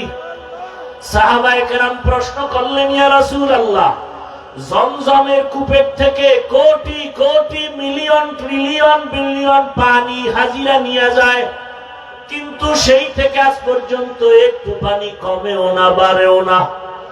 এই পানিটার তলা কই? রহমতের নবী বলেন, জমজম কূপের তলা হলো হাউজে কাউসারের সাথে লাগানো। জমজম কূপের পানি পান করলে এতটা লাভ। মানুষের পানি পান করলে পিপাসা নিবারণ হয়, ক্ষুধা নিবারণ হয় না। জমজম পানিটা পান করলে ক্ষুধা নিবারণ হয়, পিপাসাও নিবারণ হয়। এজন্য কেউ যদি জমজমের পানি পান করে, নবী বলেন, তুমি এই দোয়া পড়ে পান করো, আল্লাহুম্মা ইন্না নাসআলুকা ইলমান নাফিআ ওয়া রিজকান ওয়াসিআ ওয়া শিফাআন মিন কুল্লি দা। জমজমের পানি পান করো, রোগের ঔষধ। বান্দা তোমার শেফা আল্লাহ দান করবেন, এত পাওয়ার ওয়ালা পানি। নবী বলেন, ওযু করলাম, এরপরে 2 রাকাত নামাজ আদায় করলাম। মেরাজ সফর শুরু হবে। এখান থেকে একটা সবক, কেউ যদি সফরে বের হও, ওযু সহ বের হও, 2 রাকাত নামাজ পড়ে বের হও। নবী নামাজ কমপ্লিট করে দোয়া করলেন। এবার জিবরাইল বলেন, ইয়া রাসূলুল্লাহ, বোরাক রেডি, উঠেন। নবী উঠবে, কিন্তু বোরাক একটু বাহানা করে উঠাইতে চায় না। জিবরাইল বলে, বোরাক এমন কেন করো, চিনো? বলে, হ্যাঁ চিনি, নি তো রহমতের নবী। বাহানা করার একটা কারণ, নবী যদি একটু বলতেন আজ আমাকে বাহন উঠবেন, ব্যবহার করবেন, হাসরেও জান্নাতে আমাকে ব্যবহার করবেন। যদি নবী বলতেন আমি একটু খুশি হইতাম, এই কথাটা শোনার জন্য আমি বাহানা করতেছি। রহমতের নবী আমার পিঠে সওয়ার হয়ে যাবেন। রহমতের নবী উঠলেন, জিবরাইল মিকাইল চলছে। বাইতুল্লাহ থেকে বাইতুল মাকদিস যাইতে 1 মাস লাগে। নবী বলেন আমি তাকায় দেখলাম এই বোরাক একটা কদম দেওয়া মাত্র বাইতুল মাকদিসে হাজির। মসজিদ থেকে মেরাজ শুরু। এজন্যই তো বান্দা মুমিনের মেরাজ হলো নামাজ। মসজিদে গিয়া নামাজে দাঁড়াও, ওখানে ঢুকার সময় ইতিকাফের নিয়তে ঢুকো। দুনিয়াবি কালেকশন সব বন্ধ, এখন রবের সাথে সম্পর্ক, রবের দরবারে হাজির হয়ে গেছো। এজন্যই তো নামাজের মধ্যে কোনো সালাম চলে না, কথা চলে না। কেন? তখন একমাত্র কথা চলে আমার রবের সাথে। নামাজের ভেতরে রবের সাথে কথা চলবে। দুনিয়ার কানেকশন বন্ধ, ব্যবসা বন্ধ, চাকরি বন্ধ, কথা বন্ধ। কেউ সালাম দেওয়া জায়েজ নাই, দিলেও নিতে পারবে না। রহমতের নবী বলেন বের হয়ে গেলাম, মাঝখানে আরো জায়গায় জায়গায় দাঁড়াইলাম। প্রথম স্টেশন মদিনাতুল মুনাওয়ারায় নামলাম, 2 রাকাত নামাজ পড়লাম। এরপরে আবার যাইতেছি, মুসা নবীর এলাকা তুর পাহাড় দেখলাম। মুসা নবীর কবরটাও আল্লাহ দেখাইছে। আমি মুসা নবীর কবরের দিকে তাকায় দেখি মুসা নবী কবরে নামাজ আদায় করতেছি। আল্লাহ রসুল বলছেন সব নবীরা কবরে জিন্দা। আল আম্বিয়া ওয়াহিয়াউন ফি কুবুরিহিম ইউসাল্লুন। সমস্ত নবী রসুল কবরে জিন্দা। আল্লাহ কোরআনে বলেন আমি এদেরকে খানা দেই, রিজিক দেই।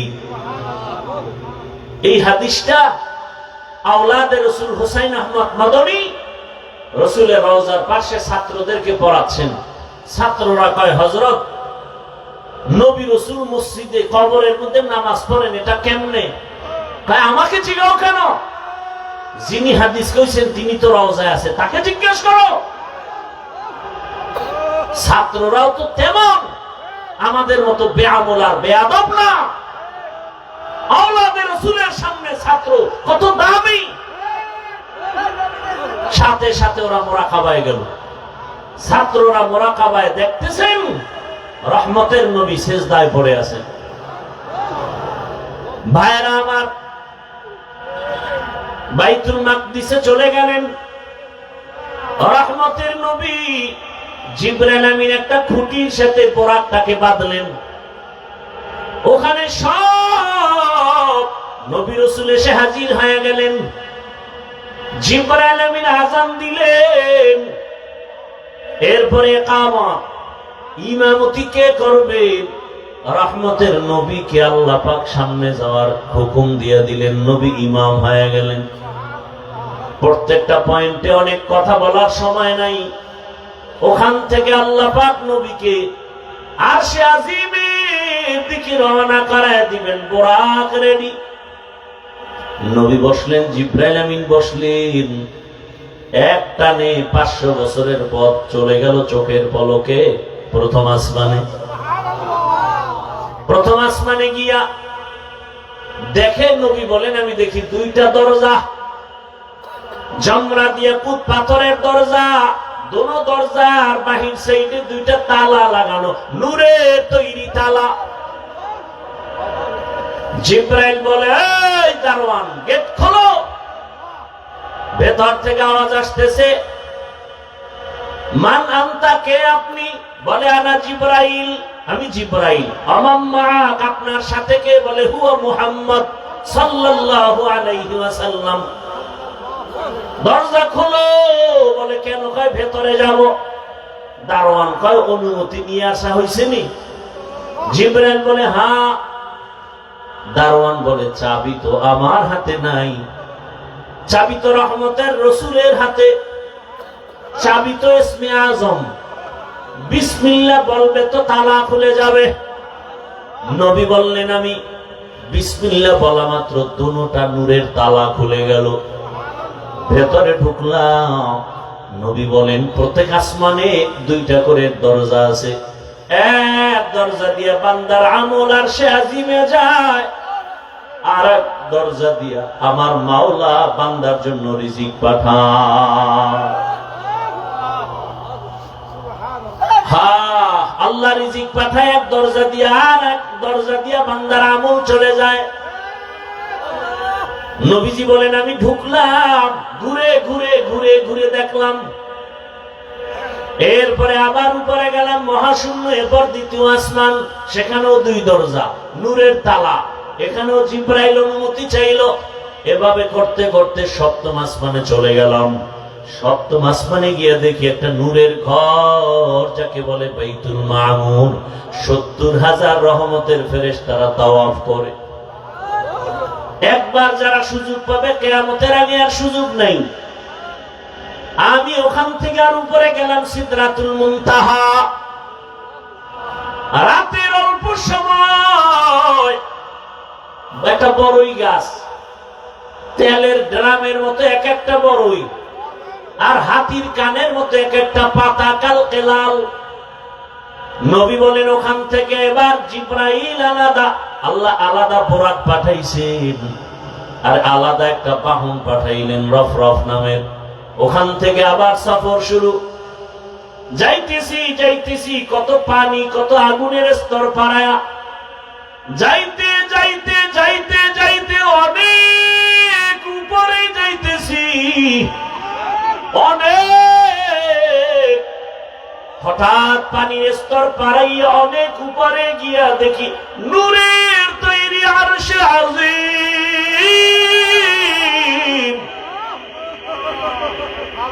আমি ওখানে গিয়া জুতা খুলতে শুরু করলাম। হঠাৎ করে আওয়াজ আসতেছে, রহমতের নবী জুতা পরে ঢুকেন, আপনার জুতার ধুলি নেওয়ার জন্য আরো অপেক্ষায় আছে। রহমতের নবী ঢুকলেন, আর সে আজিম ৮ জন ফেরেশতারা কাঁধে নিয়ে দাঁড়ানো। ওদের পা হলো ৭ জমিনের নিচে। ওই ফেরেশতারা জানে না তাদের কাঁধে কি আছে। আর সে আজিমের উপরে হলো আমার আল্লাহর আসন, কুরসি। ওয়াসিআ কুরসিয়ুহুস সামাওয়াতি ওয়াল আরদ। রহমতের নবী ঘুরে ঘুরে দেখতেছেন আল্লাহ পাকের আসন এই কুদরতের কুরসির চতুর্দিকে ৭০,০০০ নূরের পর্দা লাগানো। আমার নবীকে ভেতরে নিয়ে আল্লাহ কথা বলার জন্য আহ্বান করলেন। রহমতের নবীকে পর্দা একটা একটা খুলেন, আর ভেতরে নেন, নূরের পর্দা খুলেন, আর ভেতরে যান। কাছাকাছি আল্লাহ পাক আমার রহমতের রাসূলকে নিয়া এরপরে কথা বলবেন। আল্লাহ তাআলা বলেন, নবী বলেন আমাকে আল্লাহর পাশে নিয়া মুহাব্বতের আলোচনা শুরু করলেন। ফাআওহা ইলা আবদিহি মা আওহা। এই ফাইজলামি করো কেন?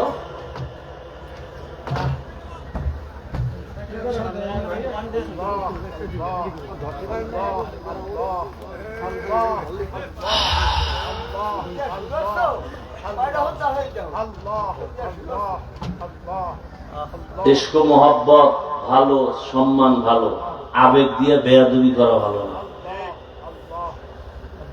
মাইক টাইনে লইয়া যাওয়া, সুমা দেওয়া, এটি বেয়াদবি, এটি ইশক না।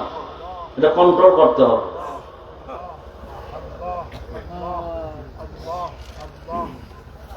আবেগে বেয়াদবি করা যাবে না। আল্লাহ হেদায়েত দান করুন।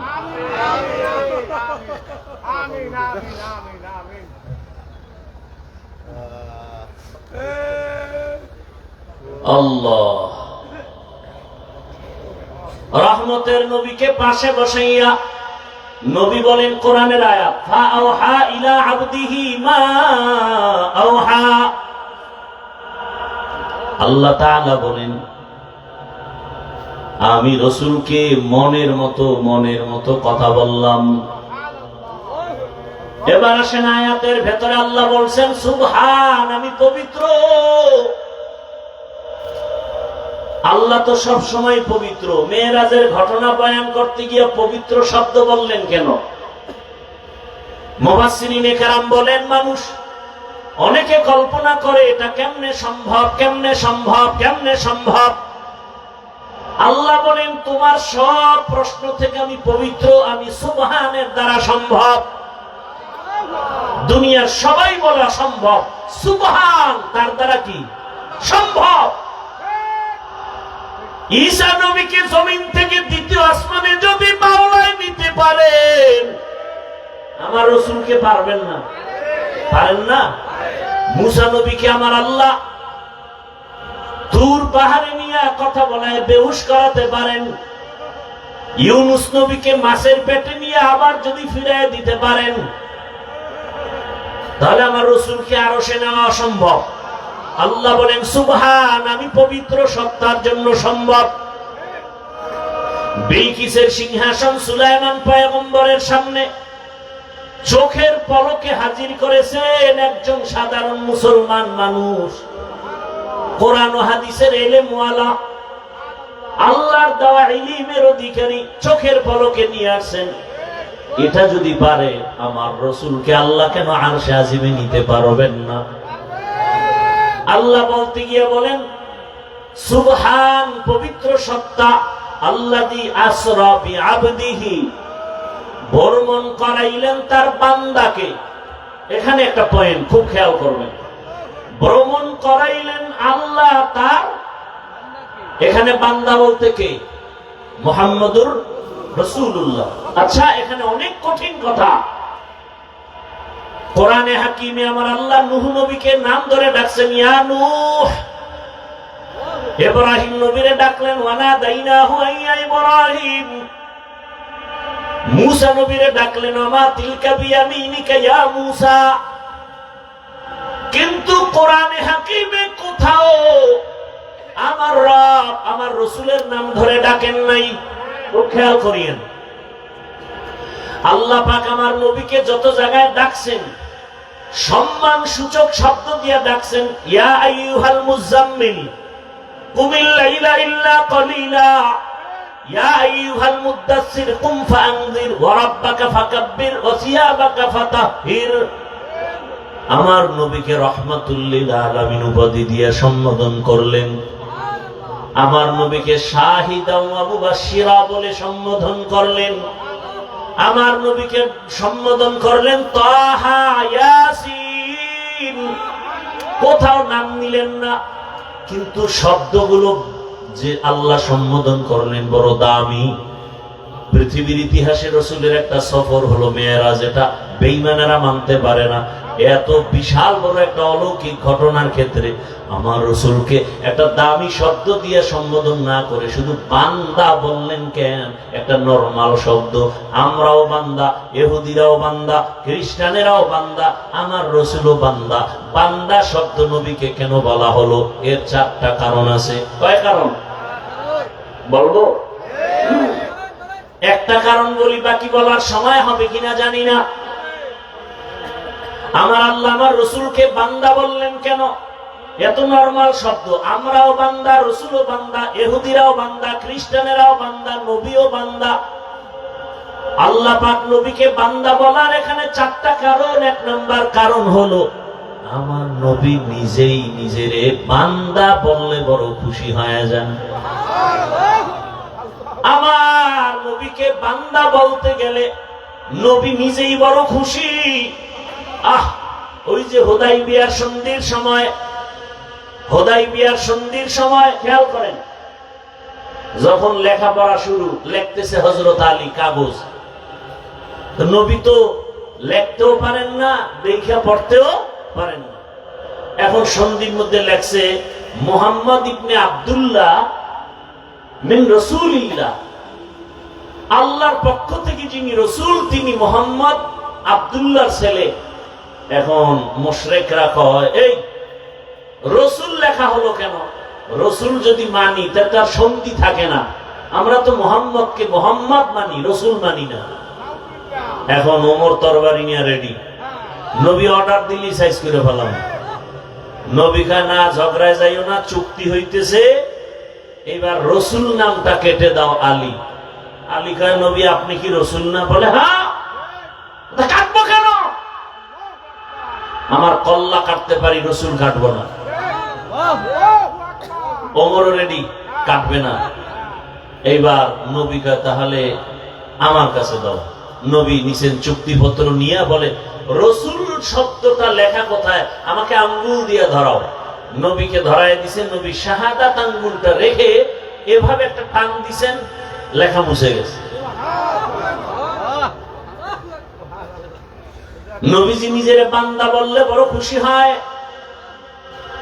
কারণ আম্মা জান আয়েশা রাদিয়াল্লাহু আনহা একদিন রহমতের নবীকে জিজ্ঞাসা করেন, ইয়া রাসূলুল্লাহ আপনি এত কষ্ট করেন, ইবাদত করেন, পা ফুলে যায়, এত পরিমাণ রসুল ইবাদতে সময় কাটান, পা ফুলে যায়। নবীজি কি বললেন জবাবে? আফালা আকুনা আবদান শাকুরা, ও আয়েশা আমি কি আল্লাহর শুকরগুজার বান্দাদের মধ্যে অন্তর্ভুক্ত হব না? তাহলে নবী নিজেকে বান্দা বললে কি হয়?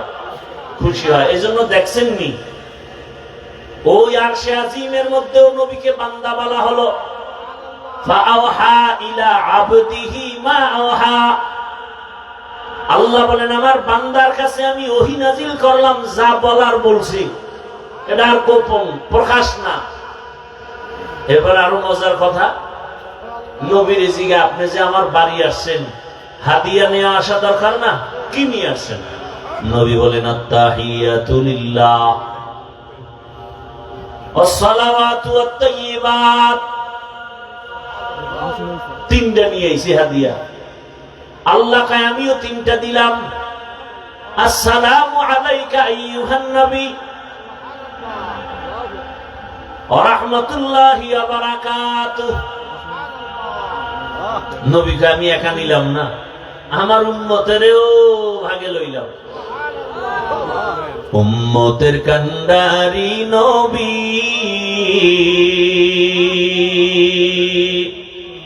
কাঁদছেন উম্মতের লাগি,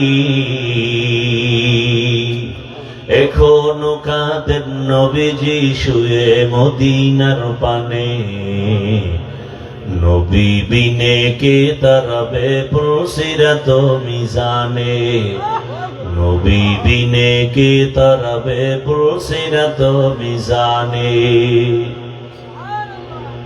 রহমতের নবী যখন বললেন আমার উম্মতেরও শামিল করি, আসসালামু আলাইনা কেন না কেন, ওয়া আলা ইবাদিল্লাহিস সালিহিন। এইবার আল্লাহ কয় এই ফেরেশতারা শুনছনি এখানে আমার বন্ধু কি বলছে? কয় হ্যাঁ। তোরাও সাক্ষী দে। ফেরেশতারাও বলল আশহাদু আল্লা ইলাহা ইল্লাল্লাহু ওয়া আশহাদু আন্না মুহাম্মাদান। কারা কইছে এই কথা? ফেরেশতারা। খেয়াল করেন কিন্তু, আশহাদু আল্লা ইলাহা ইল্লাল্লাহু আন্না মুহাম্মাদার রাসূলুল্লাহ, মুহাম্মাদান কইয়া ফেরেশতারা থেমে গেছে।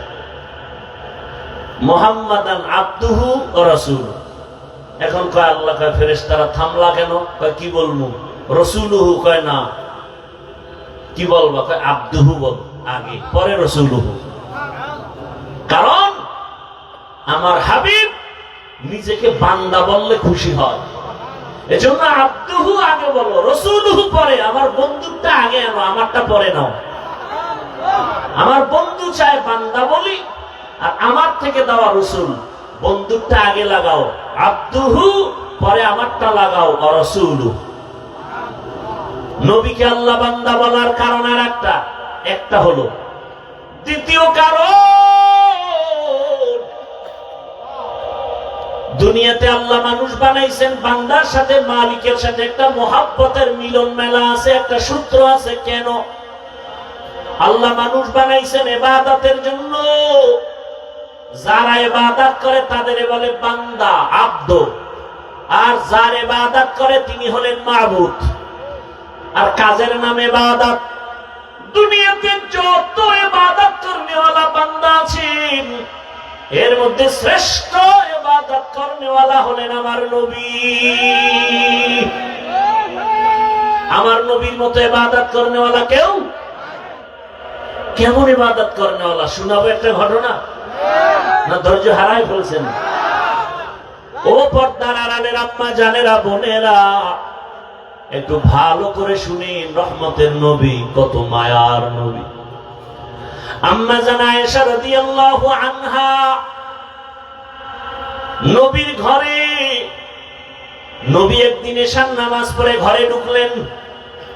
আম্মা জান আয়েশা রাদিয়াল্লাহু আনহা বলেন, দুনিয়ার সব মানুষের একটা সূর্য সকালবেলা পূর্ব আকাশে উদিত হয়, আর আমি আয়েশার একটা স্পেশাল সূর্য আছে, এশার নামাজের পরে আমার হুজরায় উদিত হয়। আমার মায়ার নবী। আম্মা জান আয়েশা বলেন, আমি একদিন চিকন একটা সুই নিয়ে সেলাইয়ের কাজ করতেছি, হঠাৎ সুইটা পড়ে গেল, আগুন নাই, বাতি নিভে গেছে, তেল নাই, আমি সুইটা পাই না, অপেক্ষা করতেছি অন্ধকারে, হঠাৎ আমার সূর্য ঘরের মধ্যে চলে আসছে। রহমতের নবী ঘরে আসা মাত্র আমার ঘরটা আলোকিত হয়ে গেছে। আমি সুইটা দেখি খুঁটির গোড়ায় পড়ে আছে। মায়ার নবী ঘরে আইসাই বলে, ও হুমায়রা। নাম কি? আয়েশা। নাম কি? নবী মাজা কইরা মায়া কইরা ডাকছেন কি? হুমায়রা। কারণ আম্মা জান আয়েশা রাসূলের সাথে বিবাহ হয়েছে 6 বছর বয়সে, আর আম্মা জানের 9 বছর যখন বয়স রাসূলের ঘরে আসছেন। 18 বছর যখন বয়স তখন নবী চলে গেছেন। হিসাবটা বুঝে থাকলে বলে 6 বছরে বিবাহ হলো, 9 বছরে আম্মা জান নবীর ঘরে গেলেন, আর 18 বছর বয়সে রাসূল দুনিয়া থেকে চলে গেলেন। আম্মা জান রাসূলের ঘরে সংসার করলেন কতদিন? কয় বছর? আম্মা জান আয়েশা মাত্র 18 বছরের নারী, নবীর সোহবত পেলেন মাত্র 9 বছর। আম্মা জান বলেন, আমি 9 বছরে রাসূল থেকে কি পাইছি শুনো। ও পর্দার আড়ালের আম্মা জান আয়েশা রাদিয়াল্লাহু আনহা বলেন, আমি 9 বছর রাসূলের ঘরে থেকে আমি 2000-এর উপরে হাদিসের হাফেজা হয়ে গেছি। কোরআনের ভেতরে বড় তাফসীর করেনওয়ালা আম্মা জান আয়েশা। আম্মা জান বর্ণনা করেন আর বলেন, নবী আয়েশা ঘরে ডাক দিয়ে বলেন, ও হুমায়রা। আমি তো খুশি। নবী মুস্কি হাইসা কয়, আজকের রাতের জন্য আমাকে একটু ছুটি দিবেননি? আমি আয়েশা পেরেশান হয়ে গেলাম, নবী আমার কাছে ছুটি চায়। তো ভাবছি বোধহয় কোনো বিবির ঘরে যাবেন। আমি মুস্কি হাসলাম, ইয়া রাসূলুল্লাহ, আপনি কোথাও যাবেন আর আমি না বলবো, এটা কেমনে হয়? কারণ আমার আব্বা আবু বকর আপনাকে জোর করে আমাকে দেন নাই। আপনার ঘরে আমি আয়েশা আসার পেছনে আমার আল্লাহর ইশারা। ইয়া রাসূলুল্লাহ, আপনাকে সময় দিব না মানে? আম্মা জান আয়েশা বলেন, আমি ভাবতেছি নবী বোধহয় কোথাও যাবেন, কিন্তু না, আমি শুয়ে পড়লাম আগের অভ্যাস অনুযায়ী।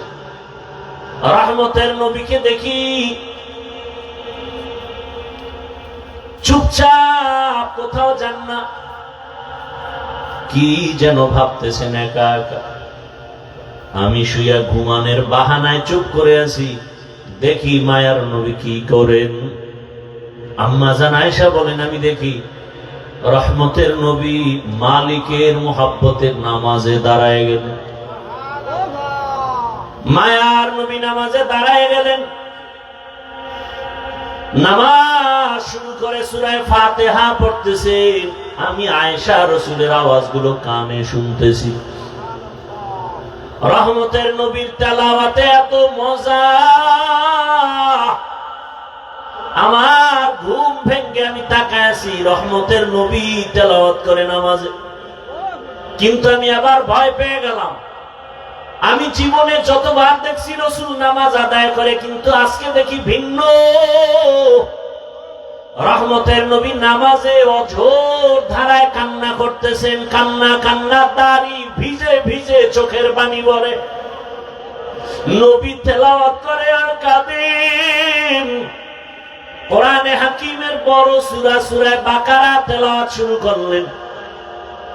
মনে করলাম অর্ধেক গিয়ে রুকুতে যাবেন, কিন্তু দেখি না, নবী কাঁদেন আর তেলাওয়াত করেন। করতে করতে পুরা সূরা বাকারা, এত বিশাল সূরাটা শেষ করে ফেললেন। ভাবলাম এবার নবী রুকুতে যাবেন, দেখি না, পরের সূরাটাও শুরু করলেন। নবী তেলাওয়াত করতেছেন আর কান্না করতেছেন। এরপরে সূরাটাও তেলাওয়াত করলেন। অঝোর ধারায় রাসূলের কান্না। আমি আয়েশা ভয় পেয়ে গেলাম, মনে হয় রহমতের নবী জীবনের শেষ নামাজ বুঝি আদায় করতেছে। এত কান্না। রহমতের নবী মাত্র প্রথম রাকাতে এতগুলো সূরা পড়িয়া দীর্ঘ সময়, রাত অনেক পার হয়ে গেল, নবী সবে মাত্র রুকুর মধ্যে গেলেন। ভাবলাম নবী রুকু তাড়াতাড়ি করবেন। নবীকে জীবনে আমি এত দেরি করতে দেখি না, এত দেরিতে রুকুতে গেলেন আর দেরি করলেন। ভাবলাম মনে হয় নবী উঠবেন না। অনেক সময় পার হয়ে গেল, কান্না তো বন্ধ নাই। এক পর্যায়ে রাসূল দাঁড়ায় গেলেন। রুকু থেকে দাঁড়াইয়া কান্না অবস্থায় আবার সিজদায় চলে গেলেন। মাত্র প্রথম রাকাতের প্রথম সিজদায় গিয়া নবী এত মায়া কান্না শুরু করলেন। নবী মাথা উঠান না। আমি ভয় পেয়ে গেলাম, নবীর জীবনের শেষ নামাজ নাকি। আমারও ভয়।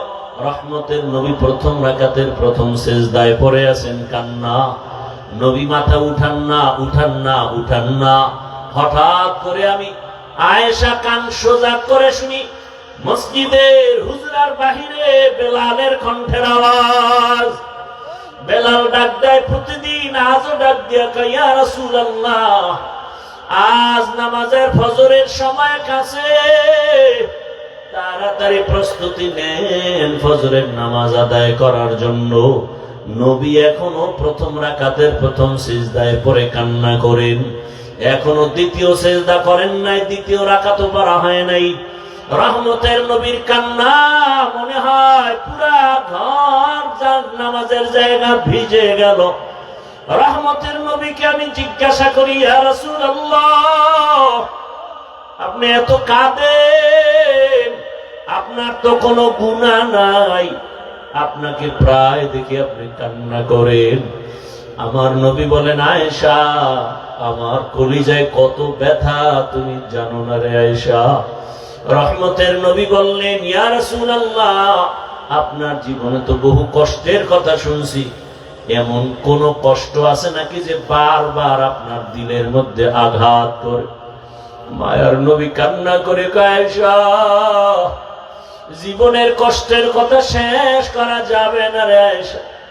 3টা বছর পর্যন্ত আমার কওমের লোকেরা গৃহবন্দী করে রাখছে, পানি দেয় নাই, খানা দেয় নাই, গাছের পাতা চাবাইয়া চাবাইয়া পেটের ক্ষুধা নিবারণ করেছি, পেটে পাথর বেঁধেছি।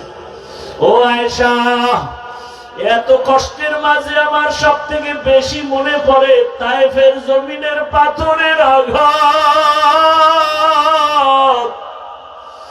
আমি যখন কালেমার দাওয়াত নিয়ে তায়েফের জমিনে চলে গেল, ওই তায়েফের বেঈমানেরা ছোট ছোট বাচ্চাদেরকে লেলিয়ে দিয়েছে। ওই তায়েফের ছোট ছোট বাচ্চাগুলো পাথর হাতের মধ্যে নিয়ে আমার শরীরে বসা পড়ে না, বাসি পড়ে না রে আয়েশা। ওই তায়েফের ময়দানের ছোট ছোট বাচ্চাগুলো এত জোরে জোরে পাথর মেরেছে, মনে হয় যেন পাথরের আঘাতে বৃষ্টির মতো আমার শরীর থেকে রক্ত পড়িয়ে জুতা মোবারক আটকে গেছে। আমার ওই কাফেরদের বাচ্চাদের পাথরের আঘাত আমার শরীর থেকে রক্ত পড়িয়া জুতা আটকায় গেছে, আমি সহ্য করতে পারি নাই। আসমান থেকে আমার আল্লাহ জিবরাইলের পাঠায় কয়, যাও যাও,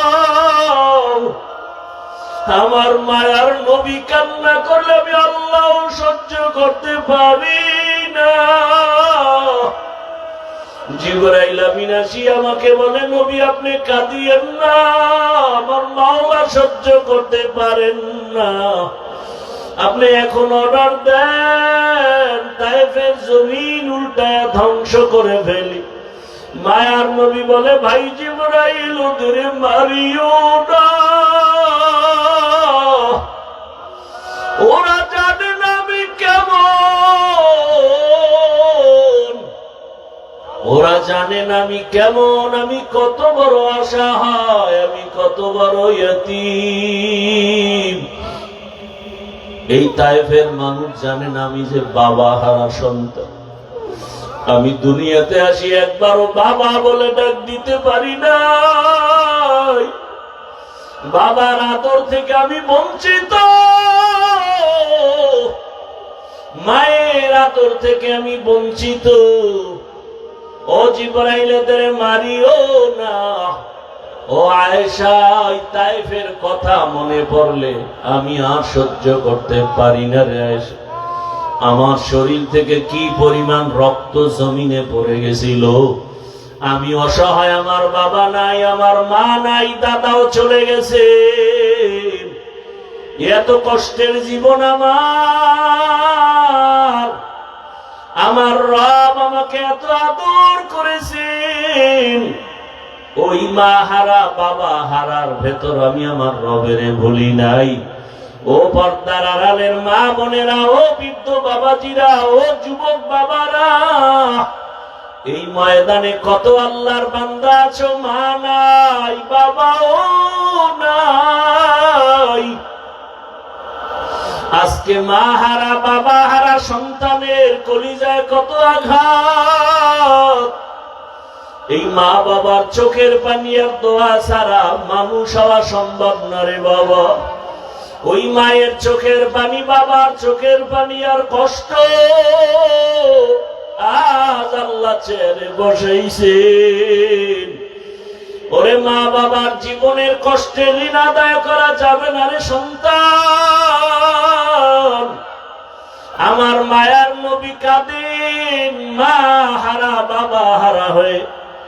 ও এতিম সন্তানেরা, ওই মা বাবার চেহারাটাও কি মনে পড়ে না? কবরের মধ্যে রেখে কেমনে আরামে ঘুমাও।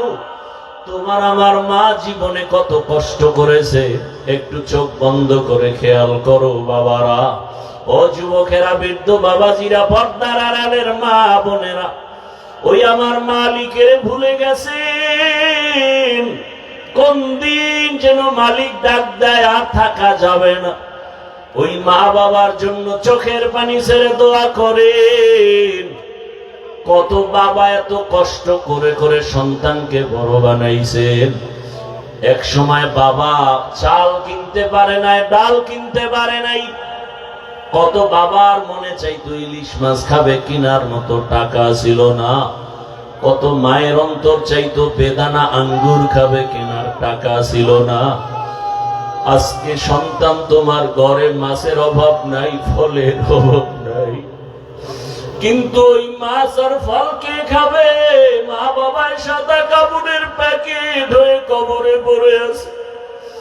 ওরে তুমি শীতের রাতে ঘুমাইলে মা ঘুমাইতেন না, রাতের গভীরে আসিয়া দেখতেন সন্তানটার মশারি নাই, শীতের ভেতরে গায়ে কম্বল নাই। মা বারবার কম্বল উঠায় দেয়, মশারি টানায় দেন। আজকে ওই মা বাবাকে ঠান্ডা মাটির মধ্যে রেখে যারা আরামে ঘুমাও, ওই মায়ের চেহারাটাও কি মনে পড়ে না? বাবার কথা কি মনে পড়ে না? ওই মা বাবার ঋণ আদায় কেমনে করবা? চোখের পানি ছেড়ে আল্লাহর কাছে কান্না করে দোয়া করো। আর যার মা বাবা বেঁচে আছে, ও আমার যুবক বাবারা, দোয়া নিও। ওই মা বাবার দোয়া ছাড়া জীবনের সফলতার দরজা খুলবে না রে বাবা। ও আমার কলিজার যুবক, ওই মা বাবারে কষ্ট দিও না রে বাবা। যদি বাবাকে পাও, হাতটা ধুইরা দোয়া নেওয়ার চেষ্টা করিও। এই রত্ন হারায় গেলে আর জীবনে পাওয়া যাবে না। ওই বাবারে পাইলে দোয়া নিও, জীবনের সফলতার দরজা খুলে যাবে। মায়েকে পাইলে ঘরে গিয়া মাকে বলিও, মা জীবনে কত বেয়াদবি করেছি, তুমি গোপনে কষ্ট পেয়ে কান্না করেছো। আজ তওবার নিয়ত করেছি, আর বেয়াদবি করব না, তুমি আমার মাথায় হাতটা দিয়া দোয়া করে দাও। মাকে যদি বলতে পারো, দেখবা মায়ের চোখের কোঠায় পানি।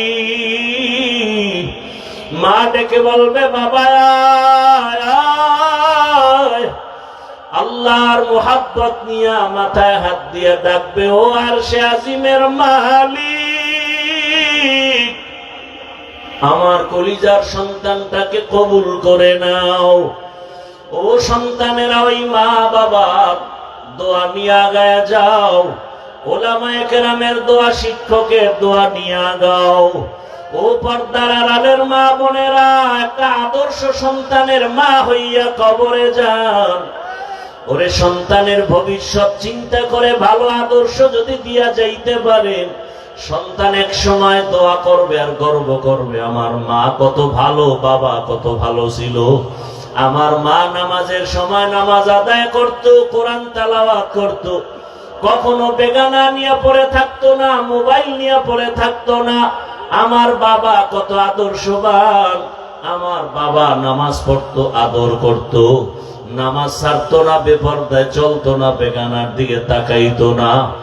আর যদি মা বাবারা খারাপ আদর্শ রেখে চলে যান, সন্তান এক সময় মনে মনে ধিক্কার দিয়া বলবে, আমার মা বাবা এত খারাপ ছিল, আমি কেমনে ভালো হব।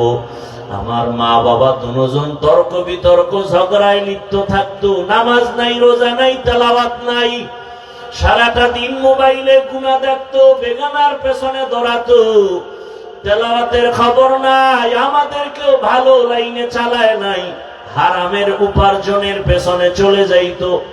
ধিক্কার জানাবে রে মা বাবা, এখনো সময় আছে, তওবা করেন, আল্লাহর কাছে মন খুলে দুফোঁটা চোখের পানি ছেড়ে বলেন, হে মালিক, জীবনে তো গুনাহ কম করি নাই, আজ থেকে গুনাহ করব না, নামাজ ছাড়বো না, বেপরদায় চলবো না। আর যুবকেরাও তওবা করো, আর কোনদিন মা বাবার সাথে বেয়াদবি করবা না, নামাজ ছাড়বা না, দাড়ি কাটবা না, বেপরদায় চলবা না। মা বাবার দোয়া নিয়া, শিক্ষকের দোয়া নিয়া, উলামায়ে কেরামের দোয়া পরামর্শ নিয়া, রাসূলের মহব্বত নিয়া, নবীজির আদর্শ মেনে চলবা। আল্লাহর কাছে যদি তওবার মতো তওবা করতে পারো, আমার আল্লাহ জীবনের গুনাহ মাফ করে দিবেন। ও আল্লাহ আমাদের মাফ করে দেন, তওবাওয়ালা জিন্দেগি দান করেন। গুনাহের কারণে দিলটা পাথর, চোখে পানিও নাই, কান্নাওয়ালা চক্ষু দান করেন। আল্লাহ আমাদের জীবনটাকে রাসূলের আদর্শে গড়ার তৌফিক দান করেন, আমিন। আলহামদুলিল্লাহি রাব্বিল আলামিন, ওয়াসসালাতু ওয়াসসালামু আলা সাইয়্যিদিল আমবিয়াই ওয়াল মুরসালিন ওয়া আলা আলিহি ওয়া আসহাবিহি আজমাইন। ইয়া আরহামার রাহিমিন, ইয়া আরহামার রাহিমিন, ইয়া আরহামার রাহিমিন। রব্বিরহামহুমা কামা রাব্বায়ানি সগীরা। ও দয়ার মালিক, গুনাহের বোঝা নিয়ে আপনার দরওয়াজায় হাজির। আল্লাহ, ময়দানে আমার মতো গুনাহগার কেউ নাই, আমার গুনার খবর কেউ জানে না, আপনি জানেন। গুনাহের কারণে আমার হাত না পাক, আমার চোখ না পাক, আমার জিহ্বা না পাক, আমার অন্তর না পাক। আয় আল্লাহ, তওবার নিয়তে আসছি, আর গুনাহ করব না রে মালিক।